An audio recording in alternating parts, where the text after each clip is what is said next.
Yo quiero invitarles en este día que me acompañen en Hebreos capítulo 11. Continuamos en este mes con una serie que iniciamos en los últimos meses del año pasado, titulada Sobre todo, y ha sido un estudio de la carta a los Hebreos.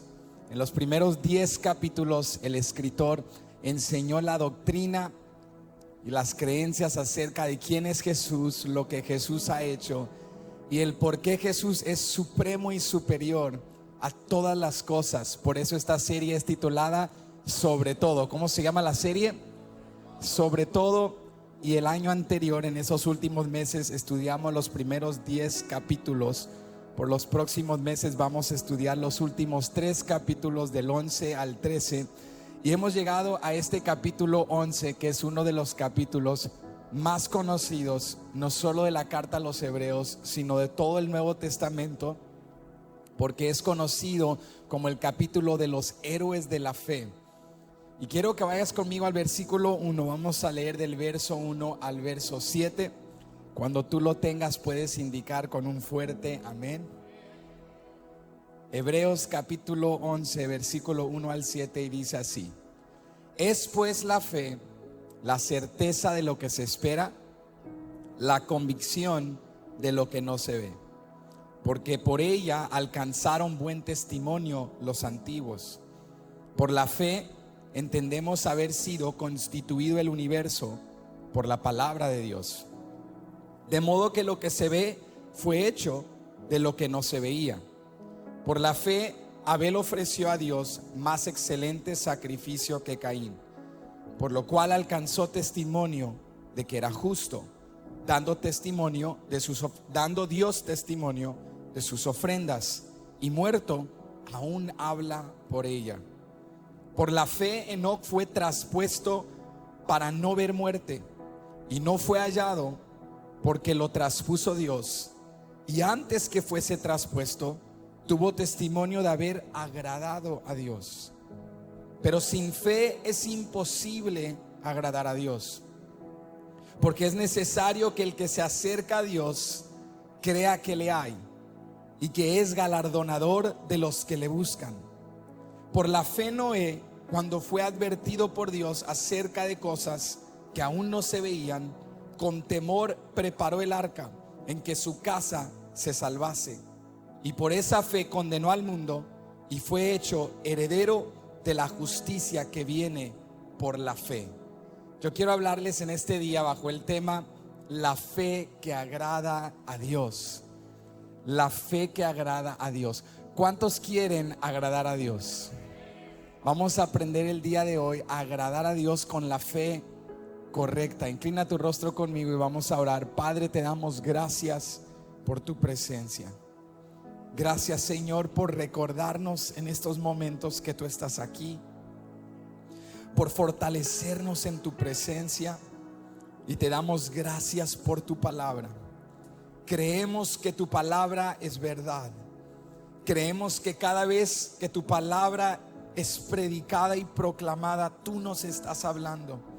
Entonces háblanos en este día de una manera personal, de una manera práctica, y permítenos hoy, a la luz de las Escrituras, comprender lo que la fe es verdaderamente. Enséñanos a ejercer una fe real, no una fe superficial, no una fe basada en ilusiones, sino una fe basada en la certeza y la convicción de que tus promesas son reales, de que tú eres quien dices que eres y de que tú harás todo lo que has dicho. Háblanos en este día. Permítenos salir de este lugar al terminar este sermón, al terminar este servicio. Permítenos salir con fe incrementada, con una determinación de priorizarte en nuestras vidas, con una convicción, Señor, de solidificar nuestra fe si es que hoy reconocemos que nuestra fe es débil. Permítenos, Señor, despertar en nuestro interior hambre por tu palabra, sed por tu presencia, desesperación por caminar contigo. Enséñanos, Señor, a ejercer una fe que te agrada, para que tu bendición esté siempre presente y constante en nuestras vidas.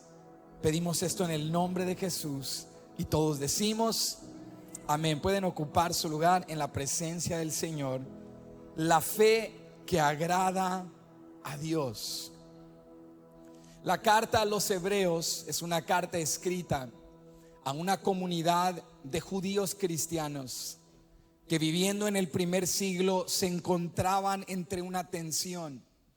La tensión de seguir a Jesús bajo un evangelio de gracia, o de volver y retroceder a la antigua religión, donde habían sido instruidos a tratar de ganarse el favor de Dios con obras y con mérito humano. Muchos de estos judíos, al escuchar el evangelio, en primera instancia habían creído en Jesús, y había mucha emoción y expectativa en sus corazones de esta nueva religión, de este nuevo movimiento. Pero luego empezó la oposición y la persecución y la presión de familiares y de aquellos en sus comunidades de fe, que empezaron a retarlos a regresar, a retroceder al antiguo pacto, a las prácticas de la ley de Moisés, a tratar como muchos de los líderes religiosos, los fariseos y los escribas y los saduceos de sus días, a volver a las prácticas del judaísmo. Y este es uno de los motivos por los cuales el escritor a los Hebreos dedica tanto tiempo enseñando quién es Jesús y explicando la superioridad de Jesús, para que estos creyentes judíos no retrocedieran a la antigua religión, sino que comprendieran que su fe en Jesucristo no había sido en vano.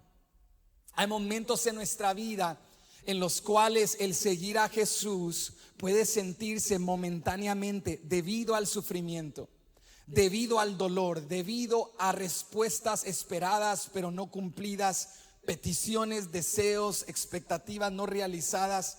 Podemos empezar a desilusionarnos con la fe en Jesús. ¿Vale la pena creer en Jesús? ¿De qué me sirve creer en Jesús si sigo enfermo, si sigo batallando, si sigo pasando por pruebas? Entonces el escritor comienza en Hebreos capítulo 11 a contarles las historias, recordarles de personajes del Antiguo Testamento que, así como ellos, no habían palpado a Dios, no habían tocado a Dios, pero habían recibido palabra de parte de Dios. Y por aferrarse a esa palabra y creer en Dios, su fe les fue contada por justicia. Y el escritor les dice: no están solos. Hay una sala, por decirlo de esta manera, hay un pasillo de héroes de la fe que sirven como un testimonio constante de que sí se puede servir a Cristo. ¿Cuántos dicen amén? Y de que vale la pena servir a Cristo, porque Él es galardonador de aquellos que le sirven y le creen. Y Él bendice con recompensas a aquellos que ponen su fe en Él. El escritor les recuerda a sus oyentes y lectores que la fe en Jesús no es en vano. Y si bien recuerdas conmigo, Él ha dedicado los últimos 10 capítulos a hablar acerca del por qué vale la pena creer en Jesús, porque nos habla de la superioridad de Jesús al antiguo pacto y a los roles de Moisés y de estos personajes tan importantes en el Antiguo Testamento. El escritor nos dice: Jesús es superior a Moisés, porque aunque Moisés trajo la ley, Jesucristo cumplió la ley. Él dice: Jesús es superior a Aarón, porque aunque a través de Aarón Dios estableció el sacerdocio, todos esos sacerdotes murieron y quedaron en tumbas sepultadas, pero Jesús es el gran sumo sacerdote que resucitó al tercer día, traspasó los cielos y está sentado a la diestra de la majestad. Él dice: Jesús es superior a Josué, porque aunque Josué fue un gran líder y conquistador y trajo al pueblo de Dios a la tierra prometida, Jesucristo es nuestro gran victorioso, que nos lleva no solo a prosperidad material, pero a la vida abundante aquí y ahora, y vida eterna en la vida venidera.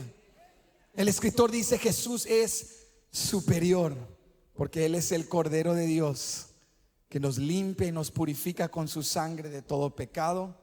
Y Él es el gran sumo sacerdote que nos brinda acceso hasta la misma presencia y el mismo trono de Dios. Entonces Él comienza a retar a estos creyentes y les dice: vale la pena creer en Jesús. Y antes de pasar estos héroes de la fe y empezar a darnos ejemplos de hombres y mujeres que le creyeron a Dios a pesar de retos y oposición. Antes de enseñarnos ejemplos de fe que agrada a Dios, Él nos enseña qué es la fe verdaderamente. Porque escucha esto, muchos de nosotros venimos a la iglesia, tenemos fe, ejercemos fe. Quizá incluso antes de venir a Dios o a la iglesia has conocido a gente, quizá tú lo decías, cuánta gente en el mundo que no es cristiana, que no tiene un compromiso con Dios, no tiene fe. Y dicen todos los días, yo tengo fe, yo creo en algún ser celestial o en alguna deidad o en algún gran movedor que mueve el universo y pone todo en función. O dicen, yo creo en mi Diosito. Y cuando le estoy pasando mal o estoy batallando, yo digo, mi Diosito me va a bendecir, me va a ayudar, me va a proteger. Pero el escritor nos dice, no, la fe no es el simple hecho o la emoción o la disposición de creer. La verdadera fe es poner tu absoluta confianza en la persona de Jesucristo. Y por esto Él nos ayuda a entender con una explicación esclarecida lo que la fe verdaderamente es. Entonces, antes de ver 3 ejemplos de una fe que agrada a Dios, quiero que vayamos a Hebreos capítulo 11 versículo 1 y entendamos lo que es la fe. Dice el escritor, escucha esto: es pues la fe la certeza de lo que se espera, la convicción de lo que no se ve. Hay 2 palabras que destacan en esta explicación de la fe. El escritor nos dice, la verdadera fe es certeza. Todos digan certeza. Y es convicción, todos digan convicción. El escritor dice, la fe no es simplemente el deseo o la disposición de creer. La fe no es positivismo. Yo puedo tener fe y levantarme y decir, mañana voy a ser millonario. Yo lo declaro y lo decreto. Yo puedo levantarme y decir, voy a vivir una vida sana, como enseñan el día de hoy. Tantos influencers en las redes sociales te dicen, levántate en la mañana, sé positivo, medita, practica gratitud. Tú puedes practicar gratitud todos los días, pero Eclesiastés dice, todo agradecido, te levantas en la mañana, te caes en un hoyo y te mueres. Y toda tu gratitud no te sirvió de nada si tienes una eternidad incierta, porque no estás siendo agradecido con aquel que merece la gratitud. Y tú puedes levantarte y estar determinado y con positivismo declarar y decretar, hoy va a ser un buen día. Pero en ese buen día que tú declaraste te enfermas porque la vida es incierta. Tú puedes declarar y decretar que este va a ser tu mejor año, pero desconoces el día de mañana. Es más, desconoces los próximos 5 minutos. Tú y yo estamos sentados aquí como con plena certidumbre de que este sermón se va a acabar, pero nosotros no sabemos qué va a pasar en los próximos 5 minutos. Entonces el escritor nos dice, la fe no es simplemente desear, la fe no es optimismo, la fe no es positivismo, la fe no es declaración, la fe es certeza y convicción. La fe no te sirve de nada si el objeto de tu fe no es algo o alguien cierto. Entonces, para que la fe sea eficaz, necesitas certidumbre. Si yo tengo la certidumbre de que mañana voy a prosperar, entonces mi fe y mi esperanza en mi prosperidad de mañana tendría sentido. Porque algo o alguien me está garantizando con certidumbre esa posible prosperidad. Pero si yo me levanto y digo mañana voy a prosperar, ¿por qué? Porque yo lo voy a manifestar, como te dicen el día de hoy, manifiéstalo. Manifiesta tu bendición, manifiesta tu esfuerzo, porque para nosotros el día de hoy la fe es optimismo, la fe es humanista. Pero el escritor dice, no, para que tu fe sea eficaz, no es el creer lo que tiene el poder, es en quien has creído lo que tiene el poder.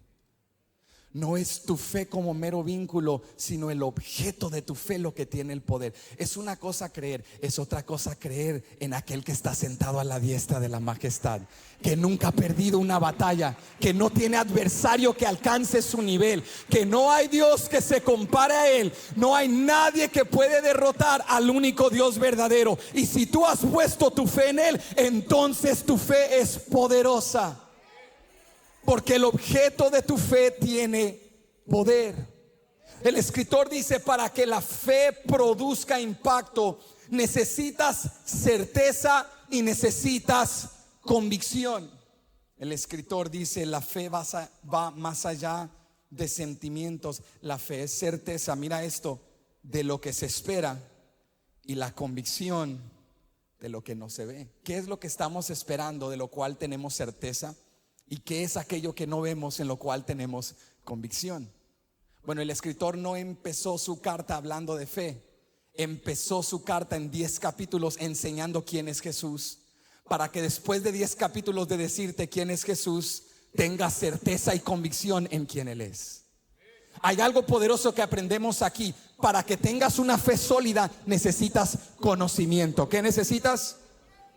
Conocimiento. Por eso para muchos de nosotros, cuando empiezan las tormentas de la vida y los retos de la vida, abandonamos nuestra fe, menguamos en la búsqueda de Dios, tiramos la toalla, nos damos por vencidos porque no tenemos conocimiento de Dios. Es decir, no tenemos motivos convincentes por los cuales creer, no tenemos certeza ni convicción. Pero cuando tú conoces la palabra de Dios, y cuando tú has comprobado la fidelidad de Dios, y cuando tu testimonio es una historia repleta de victorias y de retos y de triunfos, porque has comprobado que Dios sana y que Cristo salva y que Cristo restaura, tú tienes certeza y tú tienes convicción. Yo estoy esperando en algo que estoy seguro que sucederá, porque mi convicción está en la fidelidad de Dios, la soberanía de Dios, la bondad de Dios, la justicia de Dios. Tú y yo no creemos porque es nuestro deber creer. Tú y yo no creemos porque como cristianos nos han dicho que creamos. Tú y yo creemos porque hemos visto la gloria de Cristo Jesús, porque hemos creído en Cristo Jesús y porque Cristo nos ha salvado y nos ha hecho nuevas criaturas. Alguien que diga: yo tengo fe de verdad, yo tengo certeza, yo tengo ese fundamento firme. Eso es certeza. Certeza es un fundamento firme de que las promesas de Dios son confiables, de que la palabra de Dios es fidedigna, porque tú conoces su palabra. Tú tienes convicción. Esa es esa seguridad interna cuando te paras en algo. Sé que estoy batallando, pero voy a seguir sembrando. Sé que no he visto el milagro, pero voy a seguir predicando su palabra. ¿Por qué? Porque tengo esta seguridad interna que se llama convicción. Porque he conocido y he visto que Él es quien dice que es, y que Él hace lo que dice que hace. Y el escritor nos da otro argumento poderoso, porque para muchos de nosotros, escucha esto, en el mundo postmoderno en el cual vivimos, la evidencia es rey.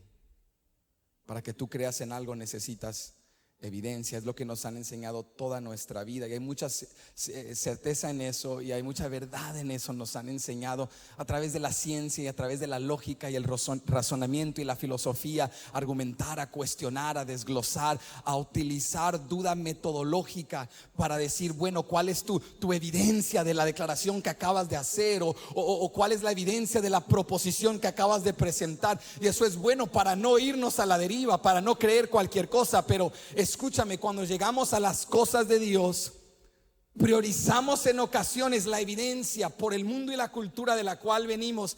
Y el escritor nos dice algo tan poderoso que reta nuestra mentalidad y cosmovisión posmoderna. Mira lo que él dice en el verso 3. Por la fe entendemos haber sido constituido el universo por la palabra de Dios, de modo que lo que se ve fue hecho de lo que no se veía. Entonces mira, el escritor él está escribiendo a un mundo en el primer siglo que priorizaba religión por encima de ciencia. Nosotros vivimos en un mundo que pone ciencia y lógica por encima de religión. Pero mira lo que él está diciendo, que reta nuestro mundo. Él dice: nosotros priorizamos evidencia física, pero todo lo físico fue hecho de lo invisible. Es decir, todo lo que existe entró en existencia por las palabras de Dios, y sus palabras son invisibles. La luz que tú ves, Dios dijo: sea la luz, y fue la luz.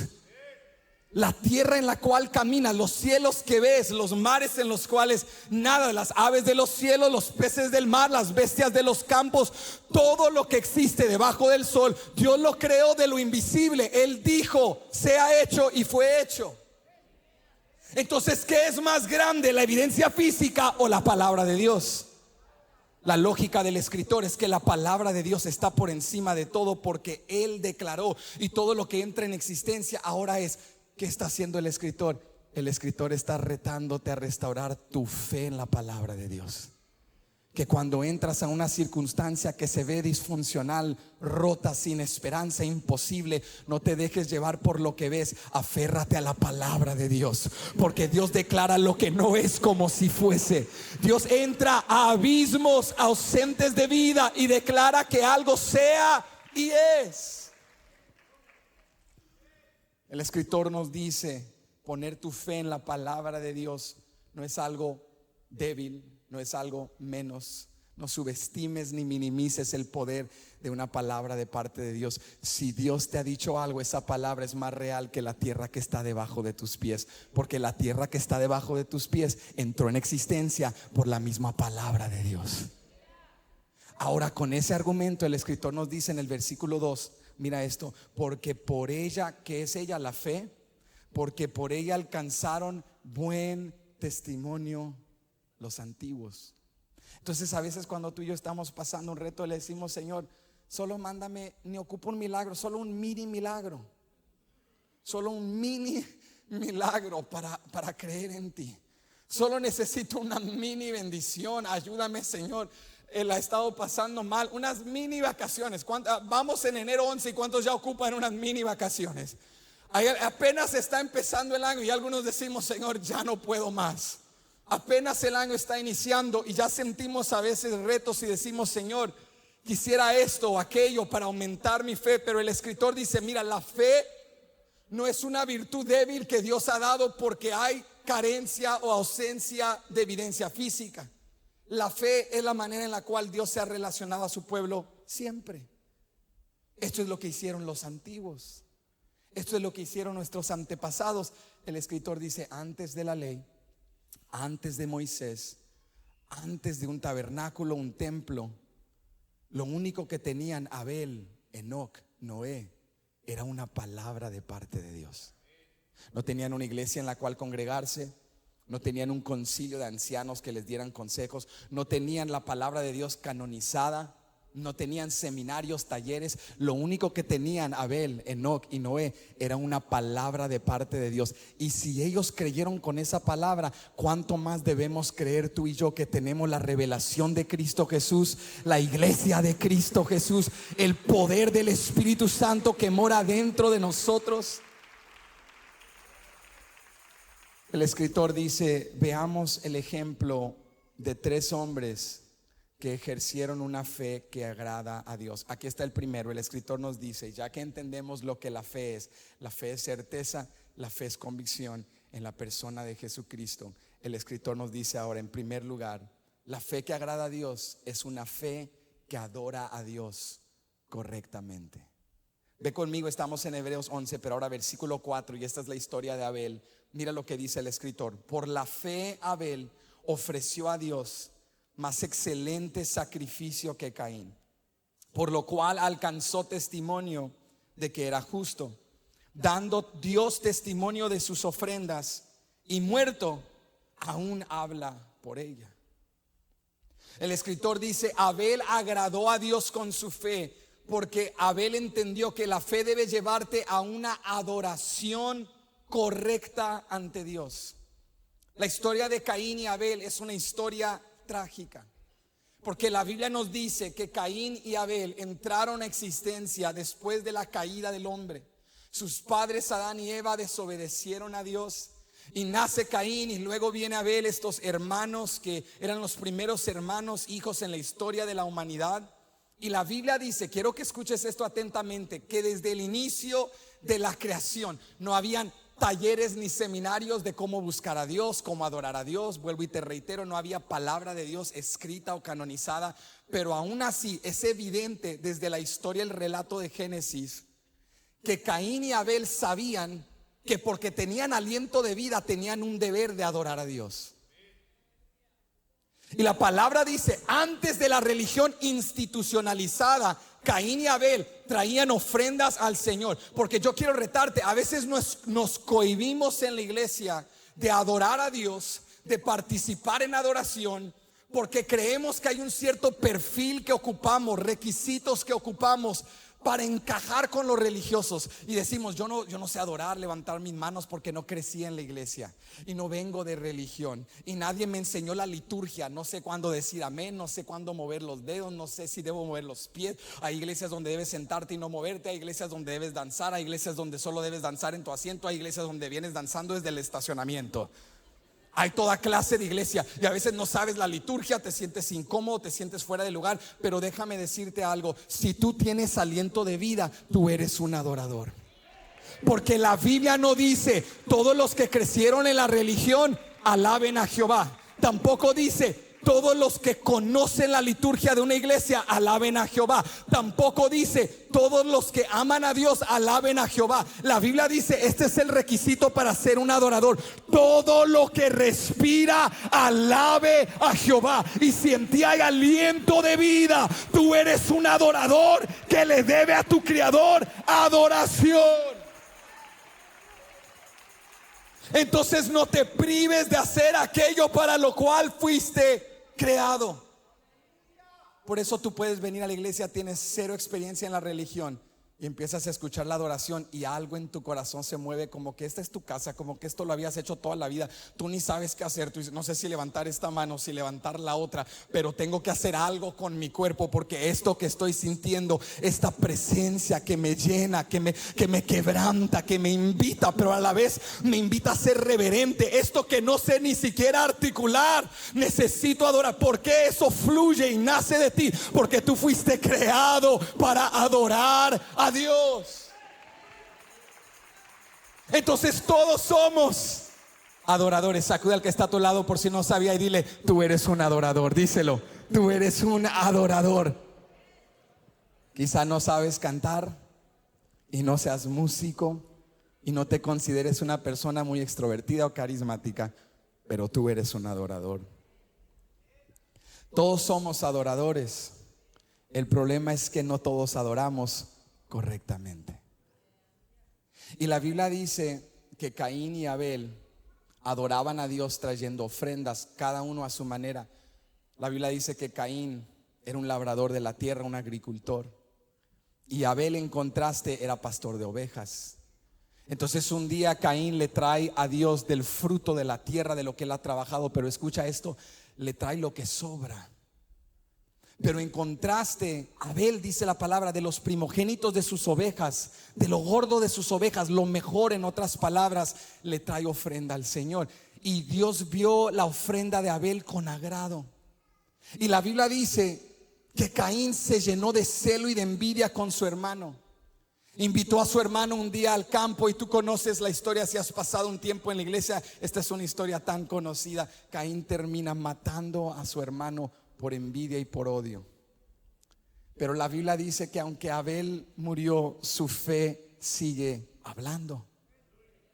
O sea que ambos eran adoradores, pero solo uno adoró correctamente. Y este relato es interesante dentro del contexto de Hebreos, porque si algo nos ha enseñado el escritor en los capítulos anteriores en Hebreos, es que a Dios no se le adora a nuestra manera, a Dios se le adora de una manera muy especial. Es más, cuando Dios instituyó el tabernáculo, la tienda de reunión para Israel, donde su presencia habitaría en el lugar santísimo, cada diferente punto de acceso para llegar hasta el lugar santísimo era más y más exclusivo. No cualquiera podía entrar hasta el lugar santísimo, y no se podía entrar de cualquier manera, porque a través de este método del tabernáculo y luego el templo, Dios nos estaba enseñando que Él es santo, que su presencia es especial, que no podemos entrar de cualquier manera, adorarle a nuestra manera. A Dios se le adora a su manera. Por eso el pueblo de Dios, los israelitas, tenían que entrar con sacrificios y rituales y ofrendas para poder Dios brindarles acceso hasta el lugar santísimo a través del sumo sacerdote, una vez al año en el día de expiación. Pero ¿cuánto le dan gracias a Dios por Jesucristo? Que al derramar su sangre en el Calvario, que al tomar nuestro lugar en la cruz, Él nos ha dado acceso libre a la presencia de Dios. El escritor nos dice que la verdadera fe que agrada a Dios comienza con una adoración correcta. acercarnos a Dios de la manera correcta. Y la pregunta es, ¿cuál es la adoración correcta con la cual nos debemos acercar a Dios? Abel nos da el ejemplo. La adoración correcta que Dios busca es que tú le des lo mejor de ti. Es que tú le des no lo que sobra, sino que le des lo mejor de ti. ¿Cuántos de nosotros adoramos a Dios, servimos a Dios con una mentalidad de Caín y no con una mentalidad o postura de corazón como la que tenía Abel? Muchos de nosotros le damos a Dios lo mínimo. Y quiero que notes algo bien interesante, porque la pregunta es: ¿qué impulsó a Abel a dar un mejor sacrificio o ofrenda que fue de mayor agrado a Dios que aquella de Abel, de Caín? ¿Qué motivó a Abel a darle a Dios lo mejor, en contraste a Caín, que dio lo mínimo y lo que le sobraba? La Biblia nos lo dice en el verso 4: por la fe. ¿Por qué? O sea que Abel creía algo acerca de Dios que Caín no creía. Es muy sencillo, iglesia, amigo. Abel creía que Dios es quien dice que es. Cuando tú crees que Dios es quien dice que es, que Él es bueno, que Él es soberano, que Él es todopoderoso y que Él es generoso, si tú crees esas cosas con certidumbre, tú le vas a dar a Dios lo mejor, porque tú sabes: si yo le doy lo mejor, mis manos no se quedan vacías. Él me bendecirá, porque Él es bueno y Él es justo y Él es santo y Él es todopoderoso. Pero ¿sabes por qué no le damos a Dios la mejor parte? Porque no creemos que Él es quien dice que es. Yo a veces en la iglesia interactúo con personas que batallan, dicen: pastor, pero ¿por qué tengo que dar a la iglesia y servir y venir y dar el diezmo? La iglesia solo quiere dinero. Y ¿por qué en las reuniones de los TV grupos piden dar ofrendas? ¿Por qué estamos ahí pidiéndole a la gente? Como que si pedirle a un hijo que honre al padre es una obligación abusiva. Imagínese usted pedirle a un hijo que honre la casa de su padre. Pero como muchos no nos consideramos hijos de un Padre celestial, sino miembros de una institución religiosa, porque no creemos lo que decimos que creemos. Dios es soberano, Dios es bueno, Jesús es superior en mi vida. Pero nuestro tiempo, nuestro dinero, nuestros hábitos dicen lo contrario.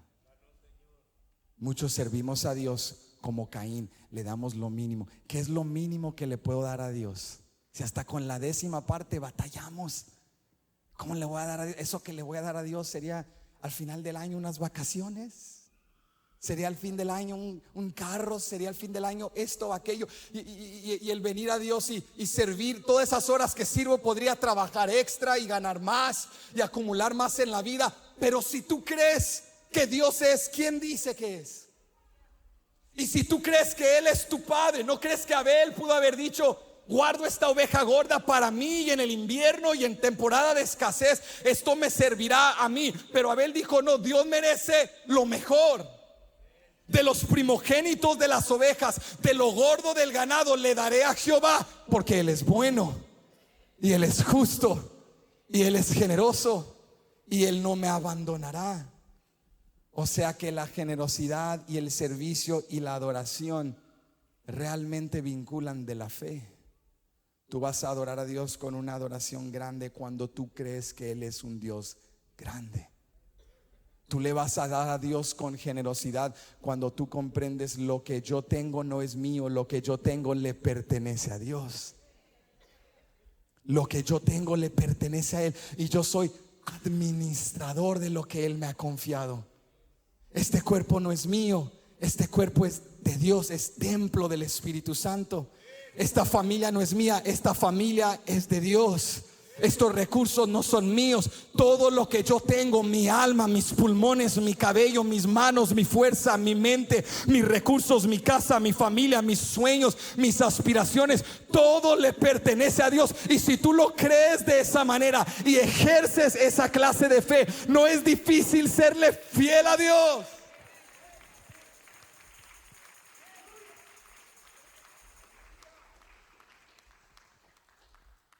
¿Por qué no nos cuesta invertir en las cosas de la tierra? Y no estamos sufriendo cada fin de mes llorando: ay, Señor, porque tengo que pagar por los deportes de los niños y por todas mis suscripciones de internet y de redes y de todo lo que veo y todas mis plataformas para ver mis series. ¿Por qué no estamos con angustia? Pero cada mes angustia sentimos por darle a la iglesia. Pero sembramos en esas otras áreas porque tenemos la certidumbre: lo que estoy sembrando en mis hijos va a producir, lo que estoy haciendo acá me va a entretener. Si tuvieras esa misma fe en Dios, si yo siembro, Dios me bendecirá. Si yo siembro, Dios me honrará. Si yo siembro, Dios me santificará, porque cada vez que doy me hago un poco más como Él, que es el dador por excelencia. Yo sé que esto no nos emociona si les predico de bendición. Gritan, hermanos. Pero la Biblia dice que Abel, siendo obediente a Dios y dando la mejor parte, perdió su vida por la envidia y el odio de su hermano, que lo mató. Pero aún así, escucha lo que dice el escritor: Abel está muerto, pero su fe sigue hablando. La fe que agrada a Dios es la adoración correcta, y la adoración correcta es darle a Dios lo mejor. ¿Darle a Dios qué?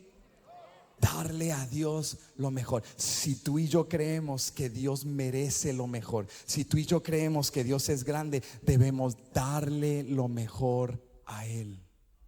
El escritor nos está diciendo: la falta de adoración, de entrega, de generosidad, realmente vincula de una falta de fe.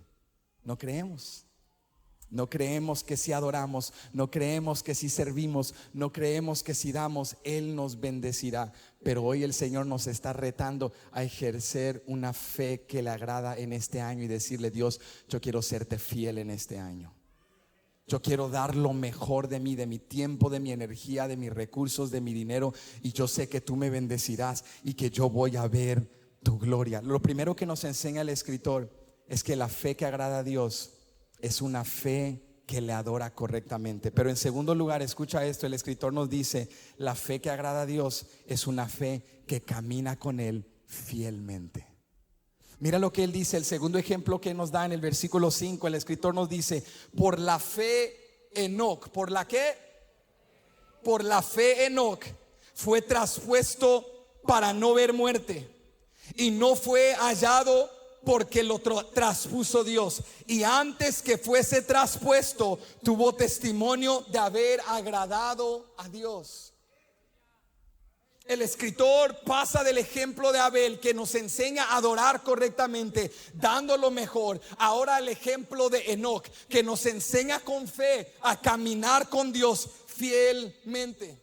Ahora, la historia de Enoc es una historia interesante, porque Enoc viene a formar parte de las genealogías en Génesis. El escritor Moisés iba desglosando genealogías, tales hombres que vivieron cientos de años y murieron, y otro vivió cientos de años y murió, y luego llega Enoc. Y algo diferente sucede en el caso de Enoc. Dice, usted se recuerda, si creció en la iglesia, el cantito de niños: 365 años vivió Enoc y desapareció. Y dice la Biblia que siendo anciano no llegó a los 900 como otros. A los 365 años el Señor se lo llevó. Y esa es la historia de Enoc. La historia de Enoc es que caminaba con Dios, y por caminar con Dios agradó a Dios, de tal manera que Dios dijo: tú te vas conmigo. Para algunos de nosotros eso sería algo trágico. Diríamos: como no, Dios, no me saques de esta tierra, porque amamos más la tierra que los cielos. Pero para Enoc fue un deleite irse de la tierra, porque escucha esto: la narrativa de Génesis nos dice que la generación de Enoc iba en declive espiritual. Desde la caída del hombre, desde la caída de Adán y Eva en Génesis 3, desde Caín y Abel venía un declive espiritual por el pecado en la humanidad. Y las generaciones se iban corrompiendo, y dice la escritura que en medio de una generación que iba en declive espiritual, que iba a un declive tan grave que daría paso a la historia de Noé, donde Dios diría: ya no más por la maldad abundante sobre la tierra. Y Dios dijo: voy a consumir esta humanidad, voy a empezar de nuevo. Entonces la generación de Enoc no iba para arriba, iban para abajo. ¿Para dónde iban?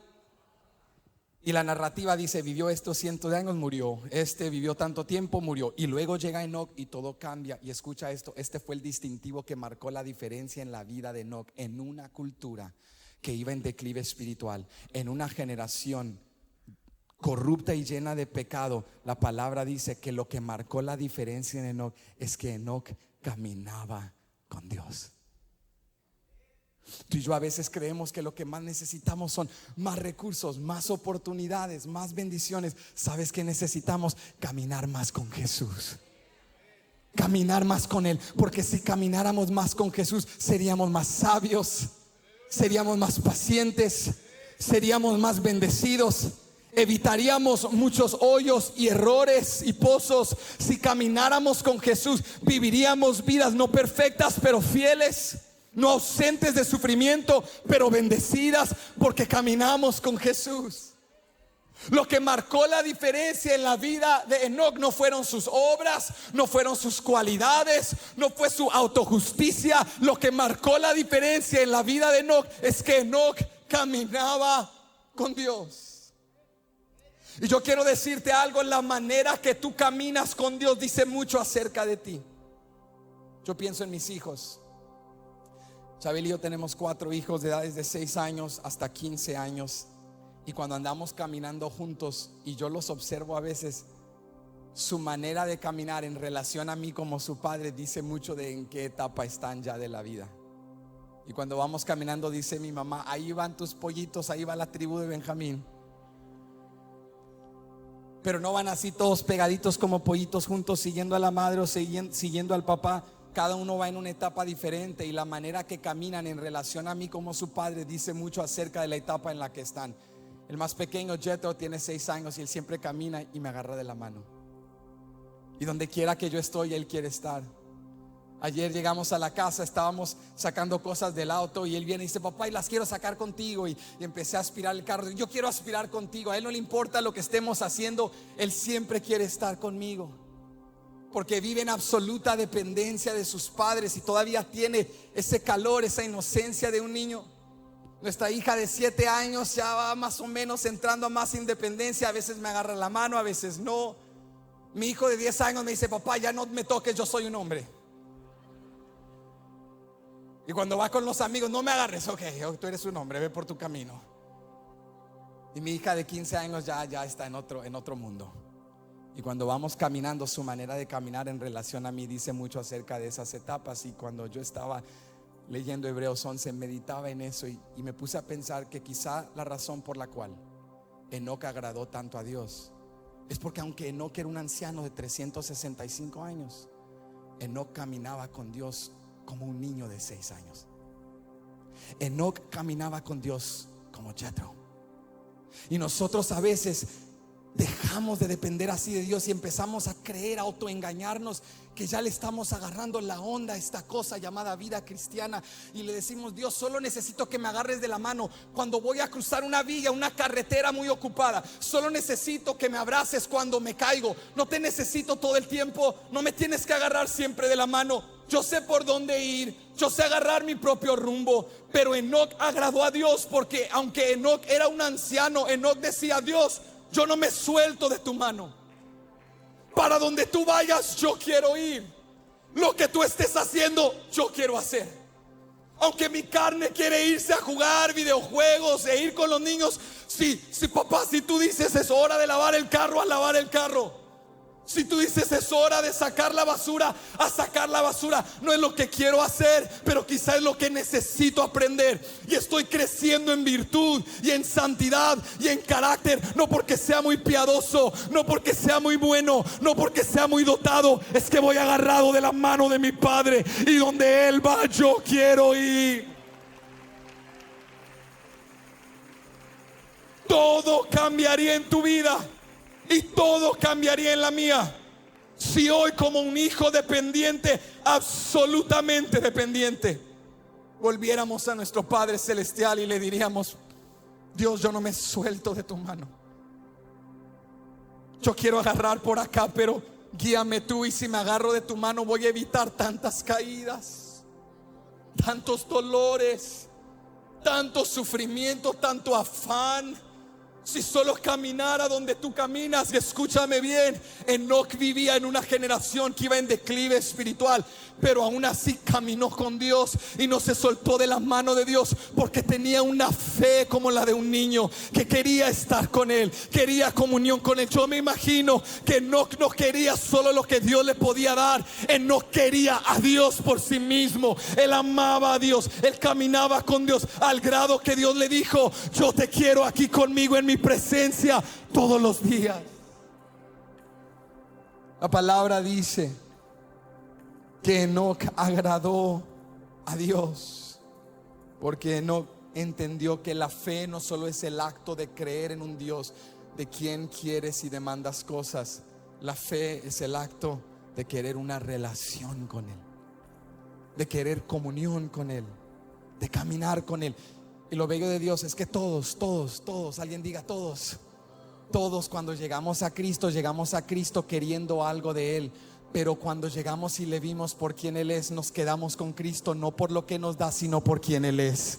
Por eso en la Nueva Jerusalén, la mejor noticia de la Nueva Jerusalén no son calles de oro y mares de cristal. No es que no habrá dolor, no habrá sufrimiento. Lo más bello de la Nueva Jerusalén es que veremos a Cristo tal cual Él es, y seremos como Él es, y no ocuparemos sol. El sol será redundante, porque Cristo será nuestra luz.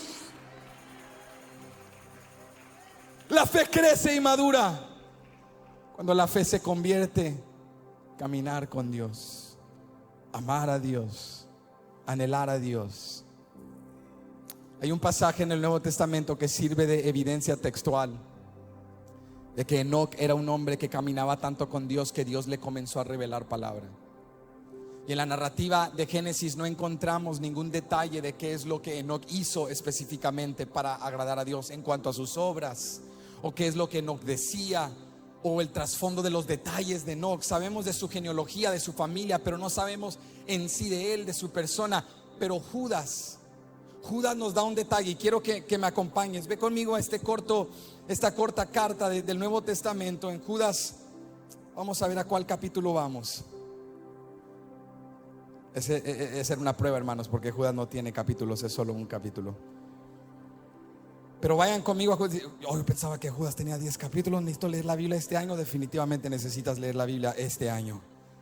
Pero ve conmigo a Judas, la carta antes de Apocalipsis, para ayudarte.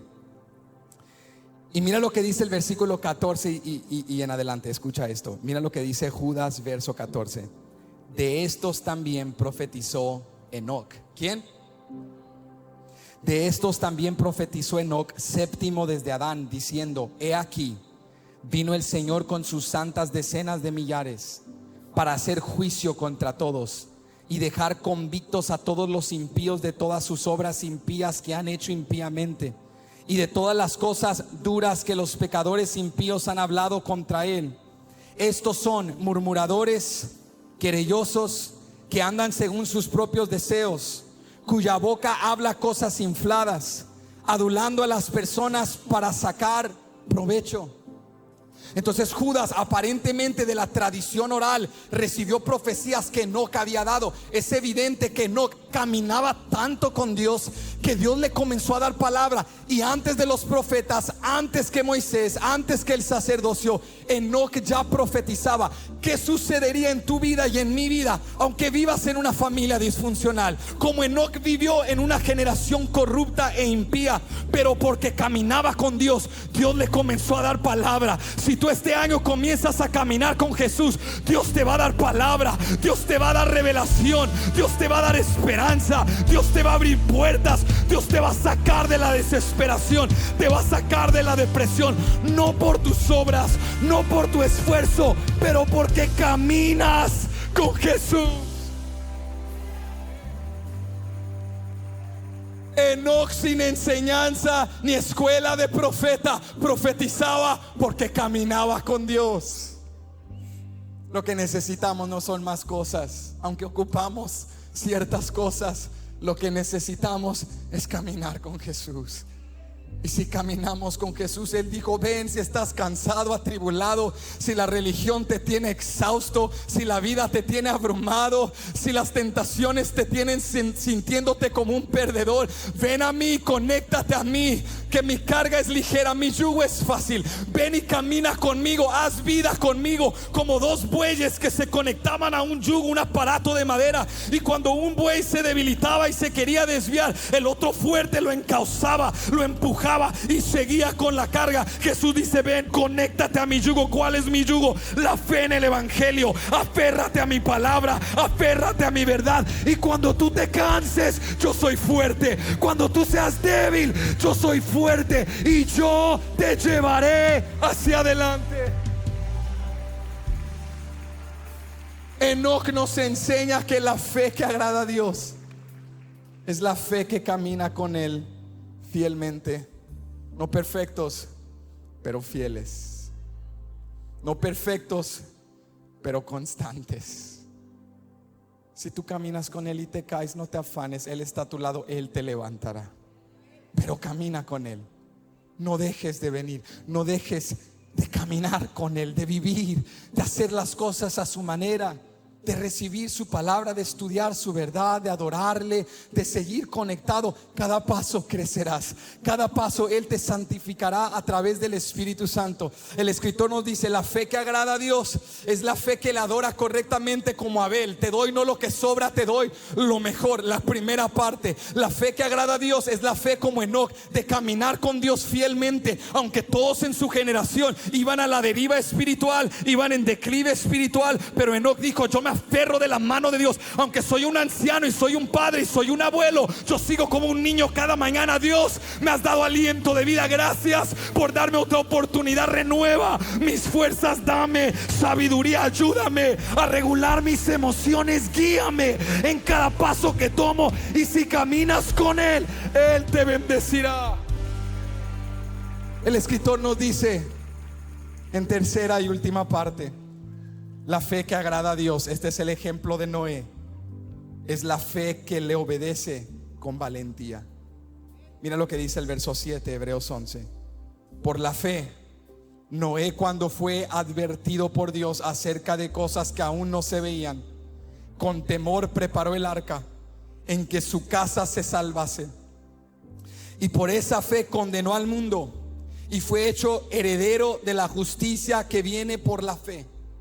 ¿Tú conoces la historia de Noé? La generación de Noé era una generación perdida, y Dios decidió empezar de nuevo con la creación, con la humanidad en particular. Pero Noé era un hombre justo, dice la palabra, un hombre que creía en Dios. Entonces Dios le dio instrucciones muy específicas: vas a hacer un arca, va a venir un diluvio. Escúchame bien, Dios le dice: prepárate, porque va a suceder lo que nunca ha sucedido, y va a pasar lo que nunca ha pasado, y vas a ver lo que nunca has visto. El hombre jamás había visto lluvia del cielo. En ese tiempo había un rocío de la tierra. Dios regaba la tierra de una manera muy natural. Pero Dios le dijo a Noé: viene algo que nunca se ha visto, sucederá algo que nunca ha sucedido, y quiero que en fe me obedezcas con valentía, y vas a construir un arca. Imagínate cuando Dios te pide hacer algo, que le obedezcas, que le creas por algo que no has visto y algo que no ha sucedido. El ejemplo de Noé nos enseña que la obediencia es actuar antes de ver los resultados. La obediencia es accionar antes de ver los resultados. Muchos le diríamos: bueno, Dios, yo hago el arca, pero envía una probadita de lluvia para ver si es cierto. Y cuando yo vea la lluvia, por lo menos, está bien que ellos digan que estoy loco, pero yo quiero saber que no estoy loco. Pero no, Noé le creyó a Dios, y lo ridiculizaban y lo atacaban y se burlaban de él. Pero Noé le creyó a Dios, y dice la palabra que cuando vino el diluvio y la gente gritaba, gemía, el testimonio de Noé los condenó. Dice Hebreos 11, condenó a su generación. ¿Sabes por qué condenó a su generación? Porque cuando la gente llevada por el diluvio gritaba: Dios, ¿por qué? Dios les decía: Noé les predicó. Y ahí está el ejemplo de que sí se pudo. Cuando tú y yo venimos y le decimos, Señor, no puedo, Hebreos 11 nos dice, no, si puedes. Porque ellos, sin la revelación de Cristo Jesús, sin la morada del Espíritu Santo, soportaron prisiones, tribulaciones, persecuciones, leones, azotes, abandono, ridiculización, traición, toda clase de persecución. Y no se diga Cristo, que por amor a nosotros y viendo el galardón fue hasta la cruz del Calvario. Cuanto más nosotros, que somos morada del glorioso Espíritu de Dios, que tenemos la revelación de la persona de Cristo Jesús, no vamos a aferrarnos en fe y a decirle, Dios, antes de los resultados yo te voy a obedecer. Antes de la lluvia yo voy a construir el arca, porque yo quiero ver tu bendición en mi vida. La obediencia siempre tiene un costo, siempre. Pero escúchame bien, escúchame atentamente. La recompensa de Dios siempre supera el costo que tú pagaste.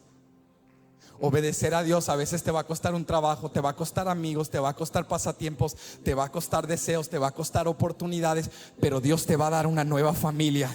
Dios te va a dar un gozo duradero. Cristo te va a dar una paz que sobrepasa todo entendimiento. Cristo te va a dar nuevos amigos. Cristo te va a dar nuevas bendiciones. Cristo te va a dar nuevos recursos. Dice la palabra que por la fe Noé edificó el arca en una generación perversa, aunque se burlaron de él. Pero ¿sabes cuál fue el resultado? Salvó a toda su familia y vieron la bendición de Jehová.